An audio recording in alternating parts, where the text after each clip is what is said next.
Morning guys, welcome back to the channel. It is early morning on a Wednesday, first week of September. It's hot in Vegas and we're working on a new bird. So behind me is a frame that I'm putting together.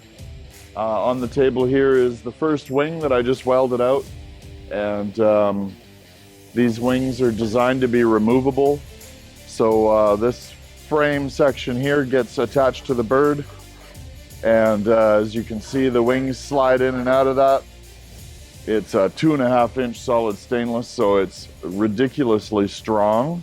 And this was quite a bit of work to make these slide nicely in and out, but it makes it easier for shipping. So when we get the bird done, the feet will unslide from the base, and then there'll be two solid stainless round bars for the sign that it's going to be mounted to. So the bird is clutching a sign over at Grind Hard Ammo in Miami. They're building a new primer company, and Barry, a longtime customer of mine, has requested a big eagle. So we get to do another big stainless eagle. I'm really looking forward to this one. This eagle is going to be probably, I would think, one of my best, because I want to put an extra effort into it now that we're here in Vegas. And I really want this one to be an epic project. So I'm building it overkill, big wings, cool stance, a little bit different. I'm not doing such an aggressive stance this time. It's more like a landing or a takeoff kind of pose.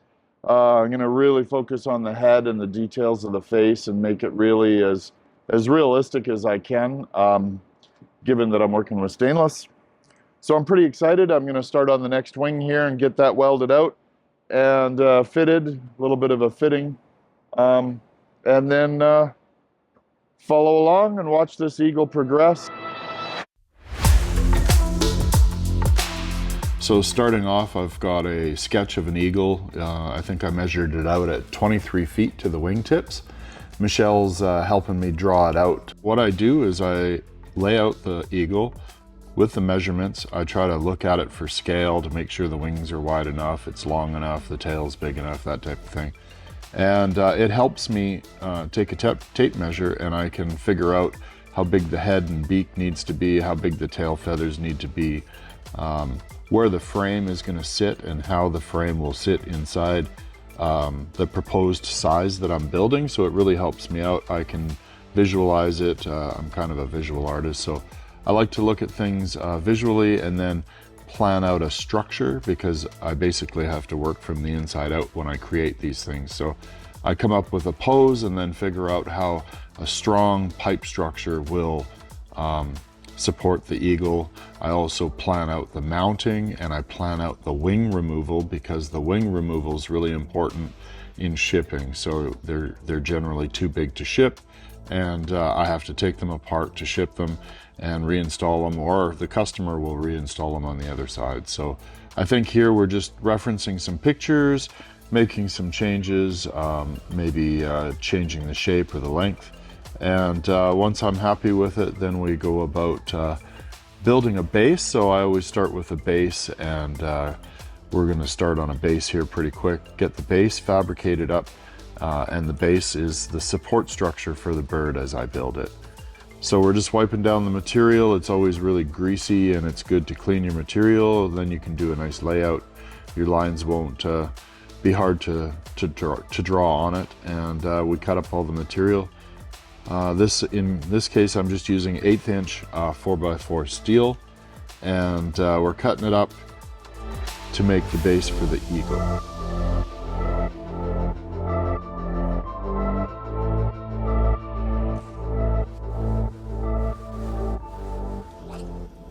I'm just using a grinder and a zip cut. I don't have a plasma at this moment, but I would probably use a little piece of angle in my plasma if I had it here. I don't even think I had my air hooked up at this time. I was waiting for the electrician to come in. So we were basically grinding and welding, and that's all we were able to do as we were waiting for some of our equipment from Bailey to come in, and the electricians to get us up and running with some power to our equipment. So here I am just doing a basic frame. I'm going to add wheels to this and some inner supports so we can throw the wheels on, do the inner supports, flip it over.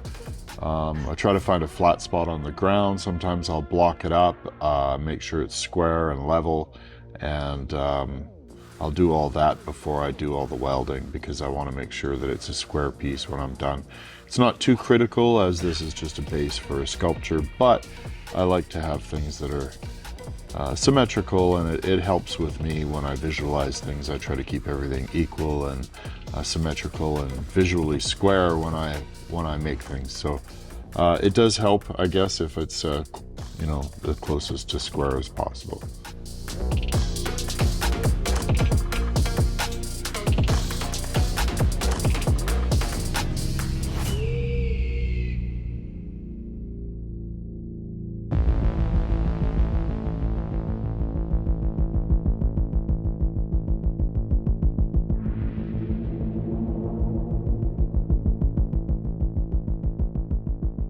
I'm just using the edge of my square to line up all the sides. I can tell really there's some tricks to just putting metal together and making sure things are square. You don't have to jig them all up and get fancy with it. I just use the sides of my square, line them up with the sides of the tubing. Quick reference, make sure you have a square cut. That's key. If you have a good square cut, you're way easier to get a square platform that you're building. So that's a little tip I can give you is start with the cut, make sure it's really, check it, make sure it's really square. If you're doing a 45, make sure it's 45. Don't, you know, 46, 48, make sure it's a true 45, and you'll have good fits. Tight tolerances for your welds make life a lot easier. So if you're going to practice on anything, practice on your cutting. Now, what I realized with the weight of this bird probably being a 3,000 to 3,500 pound bird, and I'm only using 1/8 inch material, and the way I'm mounting this bird, as you'll see coming up, this material, the original material, wouldn't have supported it. So I'm putting a piece of 3/8 6 by, or I think it was 4 or 5 inch, 4 inch by 3/8 angle iron material. It's just a hot roll material, but I'm stitching it all the way around to the top support, and that's going to give the wall strength, the wall thickness, basically just beefing up the wall thickness so it will support these large 2.5 inch solid stainless round bars that I'm going to add to it. Those will be the actual mounting points for the eagle. The eagle will have holes in his feet, and the holes will slip right over these big round bars. And here you can see I'm just kind of planning out the pipe. I don't often do sketches for when I'm building, but when I do the frames, I like to do a basic drawing of how I plan to mount these ones. This is a pretty skookum frame that I'm building for this one. It has to be strong. It's going to be down in Florida with potential storm. You know, Miami gets the heavy winds and storms coming in. It's an outdoor piece, so I want it to be super strong, engineered correctly for an outdoor installation.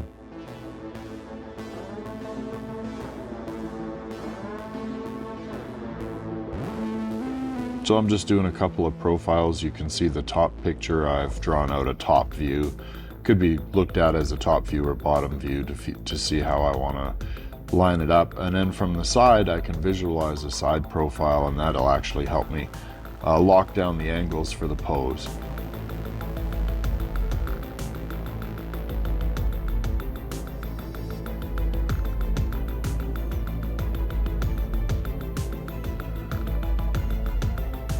I'm looking that I'm just making some reference lines for scale. So drawing out an overall wingspan, where I think the support should be, how long the lengths of pipe should be, and that will help me figure out, because I was actually taking these over next door to SRS to have them roll the stainless. So I rolled 4 pieces of stainless for the front of the wing, and I believe it was all 3-inch Sked 20 stainless is what I'm making the frame out of. So it's 304 stainless, 3-inch Sked 20.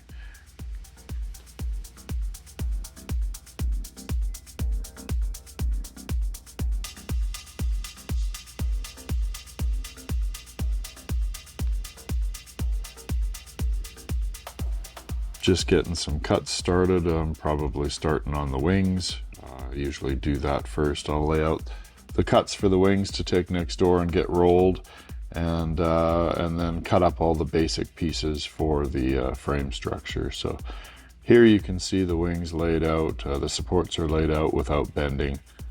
Fits the drawing pretty good, gives me a basic structure. Here I'm just cutting the copes. There's a trick to doing copes. You don't have to grind them all out. You can cut them left to right in the chop saw and cut your two corners off, basically, depending on the size of the corners you need to cut off for your copes. I'll do a video on that. It's a great trick that I know, and I see lots of people using drills and grinders to cut their, you know, to chop their copes into their pipe or a zip cut and stuff like that. I have a very basic way. It's just two sides on a chop saw. You clean up the edges a little bit. Sometimes you have to thin out the material or bevel it a little bit to have a nice clean fit. But as you can see, I'm just throwing this together, and you can see the fits wrap pretty nice. And it's a real quick way of doing copes on pipe. I used to do a lot of off-road machines, a lot of pipe bending, a lot of pipe building, tubular chassis, dune buggies, that type of thing. So I haven't done it in a long time, so I'm a little rusty, but it always helps to refresh my memory when I'm doing these frames.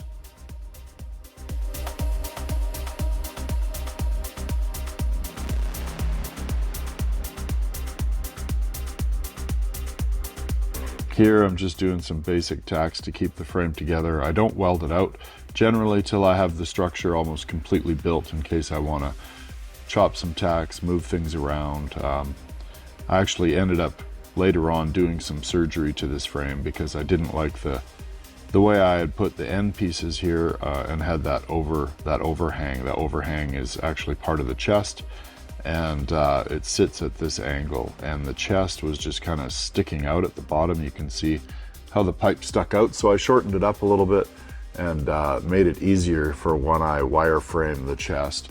I won't have to be trying to get around that big forward section of pipe. So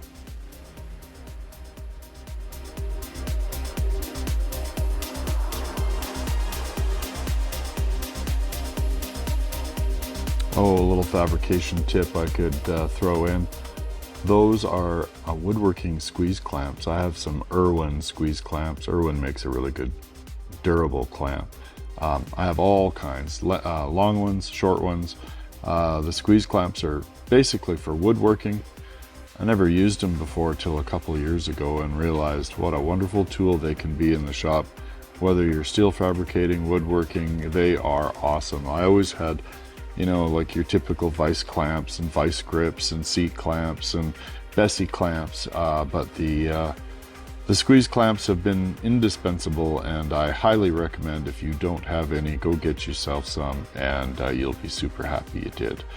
So the frame is liftable, but not liftable, comfortable liftable. It's pretty heavy, so we just use the man lift here to lift it up. The frame's probably 85 pounds or 100 pounds, something like that. So we just use the man lift to put it up in height, mounted it to the stand, and here I am happy with the legs. The legs slip on and off. We actually tried it a couple times and wanted to make sure that it fit.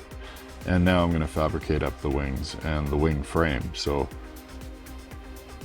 this will be key to making the wings removable. So I spend quite a bit of time making sure that things are parallel and fitted properly in the frame section.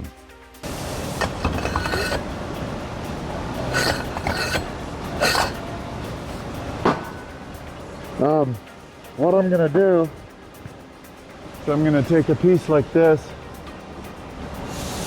This will be in about that far. I'll hammer it in, then slide a piece over till it goes halfway and weld that up. That way this is sticking out, ready for a receiver. Because there's not enough meat here anyway to do that, I can't put it in. I have to add to it, which is fine. It's actually good because this, when this is coped to sit on the wing, it'd be better if it sat past this joint. It makes this joint stronger.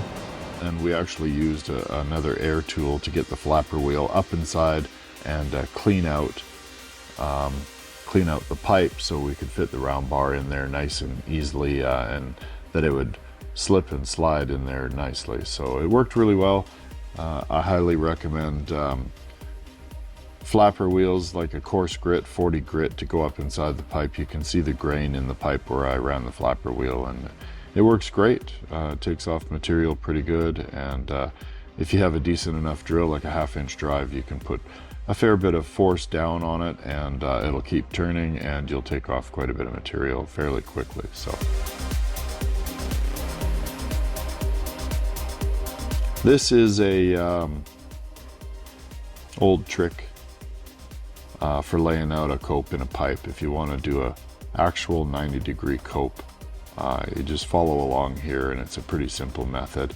Using the radius of the pipe, I make a little template and fold it into quarters, and then you take a piece of paper and you wrap it around the pipe so you have the diameter of the pipe, and then you just take your template and lay it out like you see me laying it out here, and you will get a perfect 45-degree cope on your pipe every time. Super easy, really quick and easy. Works great on smaller pipe because you can do it real quick, but it works on big pipe too. So if you want to make a quick template, trace it, quarter it, lay out some lines, and just follow the steps that I've done here, or look it up online. You'll be able to find it, I'm sure. And as you can see here, does a great cope.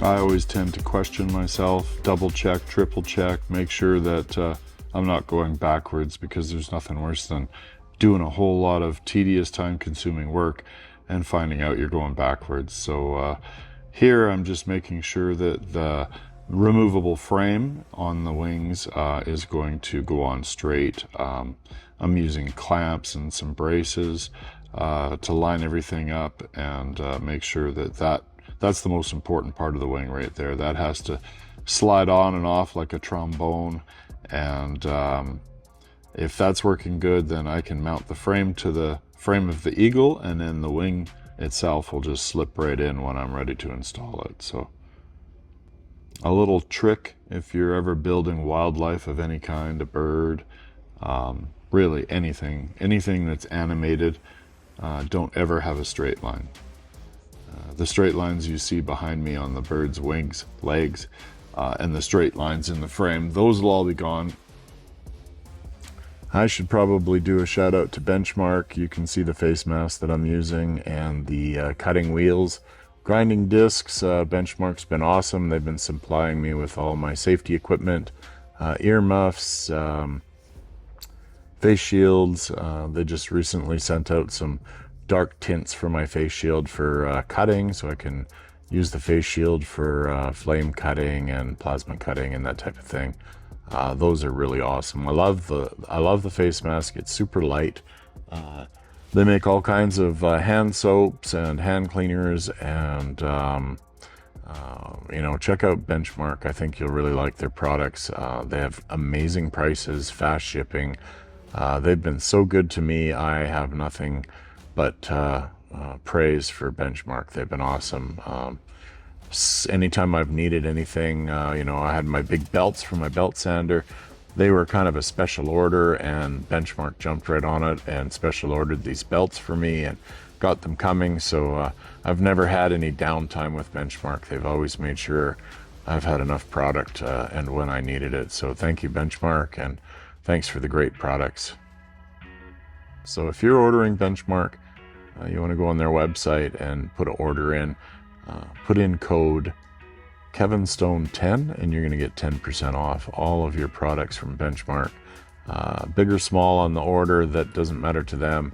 They're going to give you 10% off. So check out Benchmark. I hope you like it.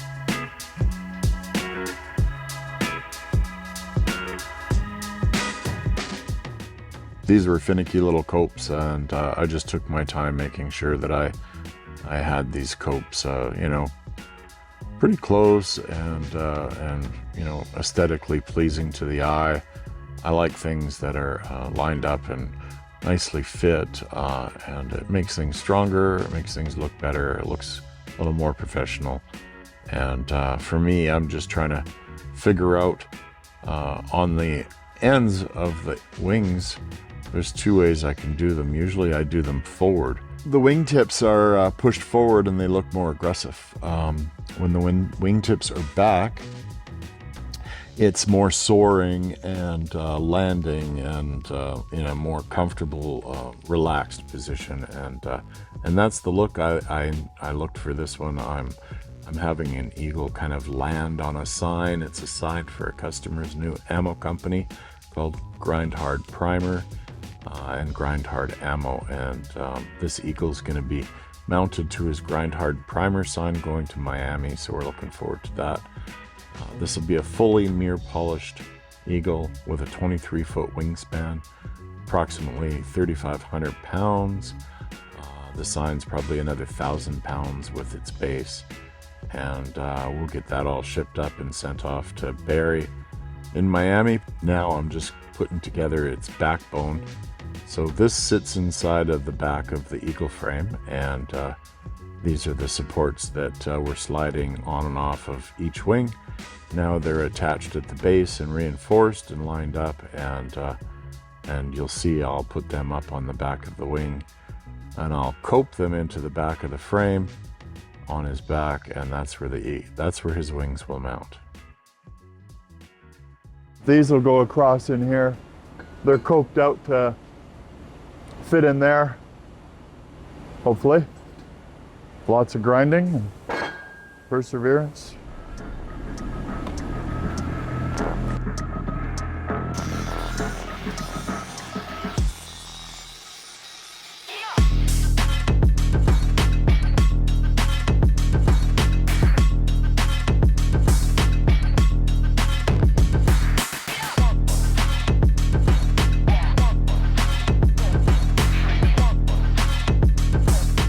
A lot of structural force on a set of wings that are, you know, 10 feet each wing. A lot of wind can hit them, especially if it's a strong wind over 60 miles an hour, can create an amazing amount of force on this bird. So I like to overkill the strength. As you can see, it's all 3-inch pipe and all TIG welded stainless, 304 stainless.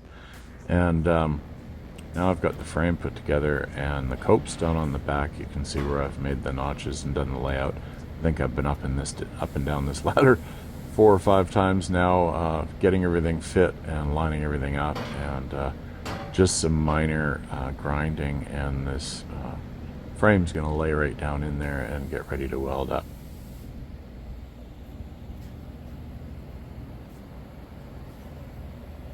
Now, other things you can do. You can add lower supports.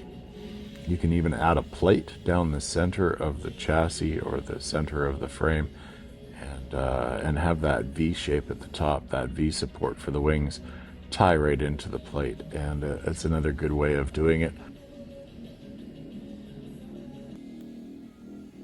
I really appreciate you guys watching us, following us on the channel, following us as we're going to build this eagle. I'm going to have some updates for you soon. I'm going to start wireframing out the eagle.